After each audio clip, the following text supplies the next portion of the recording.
Hello, morning. I couldn't post our next listening comprehension activity because I've picked up that there are still a lot of mistakes that you guys are making. You don't know how to tell time in 12 hours and 24 hours notation. You don't know currencies. These are some of the things which will chop your marks. You need to follow the rules, spellings, vocabulary, the golden rule. So please find this lesson on YouTube. I'm going to put another lesson for you on YouTube on how to write down the currencies, how to tell the time, and many other things that I've picked up. Okay. You must also revise on the lesson on distractors in listening comprehension. Otherwise, there was no much improvement. I really want you guys to improve. You are still spelling words wrongly. Let's say a question asks, who is going to address the learners? Then the answer is the principal. This is a correct way of writing a principal, but you'll find that you guys are still writing principles. Principles mean something else, or you'll find that this principle is just totally written out of context. Please be careful with spellings. Whether, you might interchange it with whether, and where with where. Please know what to write. Where for a place, and where a linking verb. Those are little things that you really need to put into consideration because they will eat your marks. And please do not write unnecessary information. Unnecessary information is not needed. For instance, you'll hear 4 short recordings. Answer each question on the line provided. Write no more than 3 words. No more than 3 words, because when the marker is going to mark, he or she will count the first 3 words, then put a slash and check if the 3 words contain the answer. If it doesn't contain the answer, then you get yourself a 0. So let's say the question comes, what time should the choir members be at school? Then the answer, let's say the answer is 12 o'clock or midday, anything that the answer could be. Then you want to start. The choir members will, you see, we'll just count 1, 2, 3. The choir member slash, you got your 0 there. Please just put the time. Do not repeat the question. Do not put unnecessary information. What should the choir members wear to the event? Let's assume the answer is a jacket, or the choir members will wear jackets. So there the answer is jackets, isn't it? Then you want to start. The choir members will wear jackets. You see, the answer is in your sentence, but the first 3 words do not contain the answer. So you got yourself a 0 there. Shame. Please, let us follow the rules, okay? Let us follow the rules. And let us move on to task 2. This question paper that I'm using is a format for a new curriculum, but there's no difference in answering this listening comprehension questions. Task 2, we have the golden rule. The golden rule, fill in 1 word. Then you come here, you want to fill in a lot of words. If you fill in lots of words, then you know already that you are going to get a 0. Read the instruction correctly. Write a word or a number in each gap. The instructions did not say write words. A word means it's 1. So please let us stick to the rules. Okay, task 3. This is where trouble is. We have speakers and we have to match the speakers with the letter. And we're supposed to understand which each speaker would have said. Here, do not expect to get exact sentences or exact statements as they are appearing here. Speaker 1, and the letter which is standing next to it is, I did not understand social media when I first joined it. Especially in this statement, the speaker might have paraphrased. To paraphrase is to speak in your own words. But you should always try to figure out, because obviously there's going to be a keyword which is leading you to this. So here I just encourage you to listen attentively and spot keywords so that you identify whether this statement belongs to speaker 1 or speaker 2 or speaker 3. I'm saying there is always a keyword which will lead you to this statement that the speaker would have said. Okay? Trouble comes here.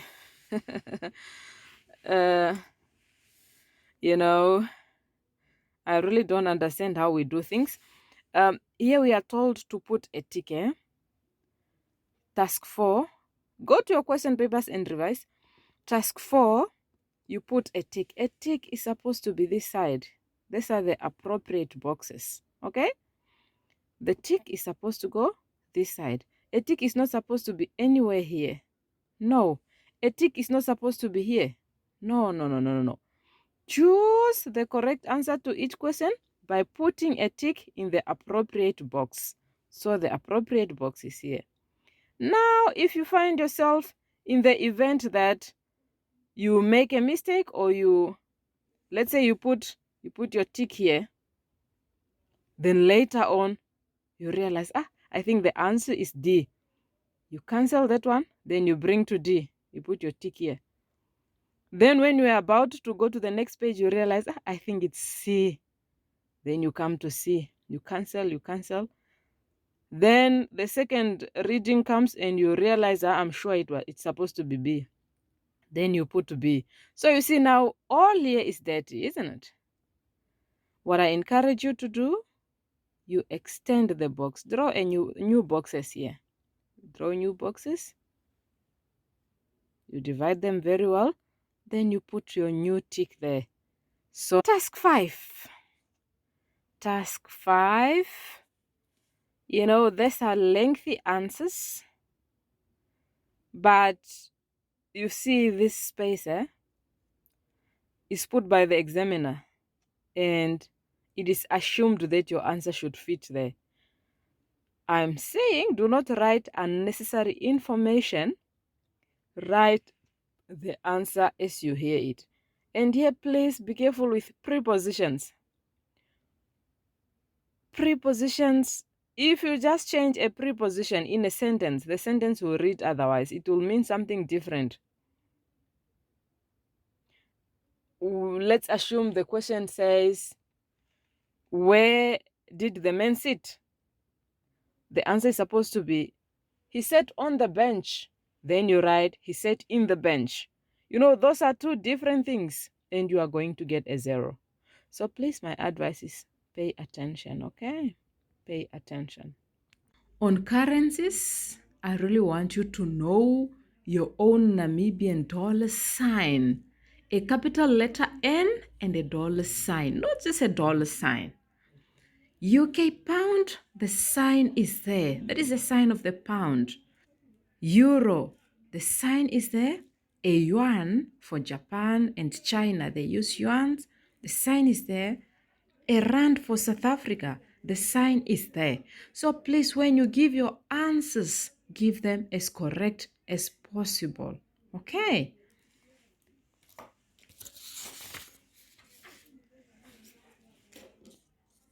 When it comes to time, our curriculum is based on a British curriculum. So you must know the British way of telling time. We have a 12-hour notation. The rules are 1 digit before the punctuation mark and an indication of PM and AM. In 24-hour notation, 2 digits before the punctuation mark, no indication of PM and AM. Okay, what do I mean when I say those things? I'll give you a few examples. For instance, in 12 hours time, 24 hour and spoken, 12 a.m. or we can say midnight, when the day is starting. So in 12 hours time, you put it as 12 a.m. In 24 hours time, you put it as 00:00, or you can say midnight if it's spoken. Okay, we can have 6:05. This is 5 minutes past 6, isn't it? What time is this? This is an AM. In 24-hour notation, remember 2 digits before the punctuation mark. So we are saying 06 colons 05. This is 5 past 6 in 24 hours time. This one is already clear that this is morning time. This is morning time. You are not requested to put PM, because if it could be in the evening, then obviously we're going to say 18:05 in 24 hours time. Are you getting me? So in written, we are saying 5 past 6. We can have 9:18 or 18 minutes past 9 in the morning, and we are stating here is AM. In 24-hour notation, this is under 12-hour notation. In 24-hour notation, we can say 09 colons 18. This is 18 past 9, but we are already aware that this is morning, because obviously in evening, 9 o'clock is supposed to be 21:18. So we're going to say 18 past 21. That is 24 hours notation. And in spoken, we are saying 18 minutes past 9. Please go and train yourself. Read as much as possible on this. I'm giving you this activity. I'm saying write the time below correctly in A, 12-hour, B, 24-hour, C in words. Right. The first one is 11:15, the second one is 22:30, and the third one is 10:45. You are going to write this 3 times in A, 12-hour, B, 24-hour, and in C in words. Okay, let's do it together. 11:15. This is just whatever, this time can be written in whichever way, but don't forget that the first thing you need to do is to write it A in 12-hour. So our 11:15 in 12 hours is going to be 11:15 a.m. Then in 24 hours time, we are going to say 11 colons 15. We are not putting AM or PM because here, if it's going to be in the evening, we are already aware that it's supposed to be 23:15. Are you getting me? So our answer here is either 11 colon 15 or 23 colon 15. 11 colon 15, that is 15 past 11. Obviously, that's in the morning. Or if you are talking about the evening time, you're saying 15 past 23.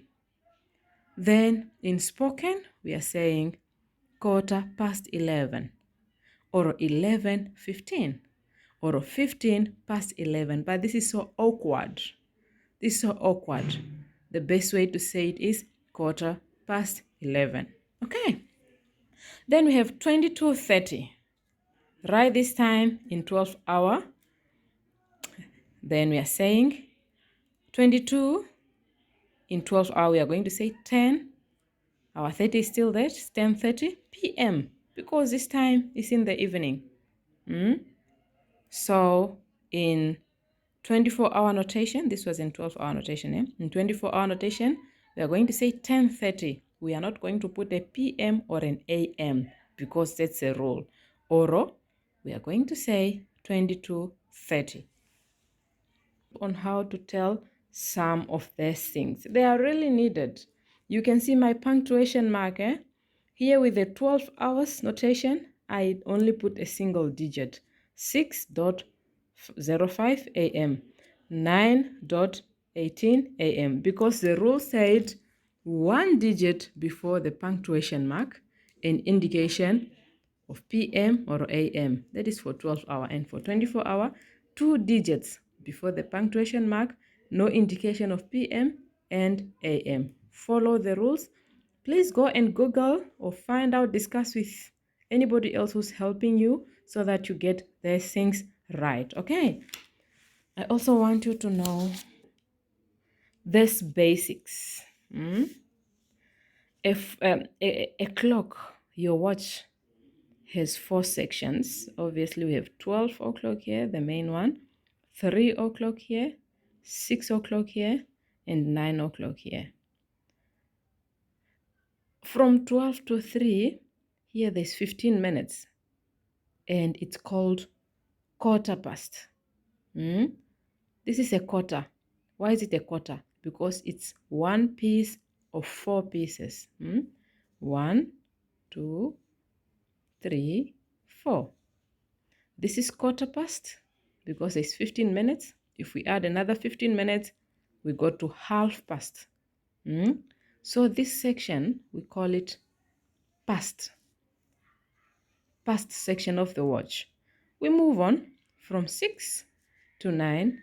This is another quarter, isn't it? And from 9 to 12 is another quarter.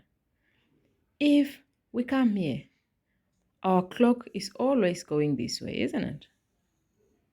If we stand here, we have moved from half past, now we are at 45 past. 45 past, we refer it to as quarter to. And half past, we refer it to half to. So know that this section is always referred to as 2, and this one is referred to as past. This is past, and this is 2. This is how I want you to study how to know. That is how I would like you to understand your time, okay? Like here, this is 5 minutes past. It's 10 minutes past. Quarter past, because it's now 15. Then 20 past, 25 past, then it's half past. If we come here, we are saying it's 25 minutes to, it's 20 minutes to, now it's quarter to, it's 10 minutes to, it's 5 minutes to.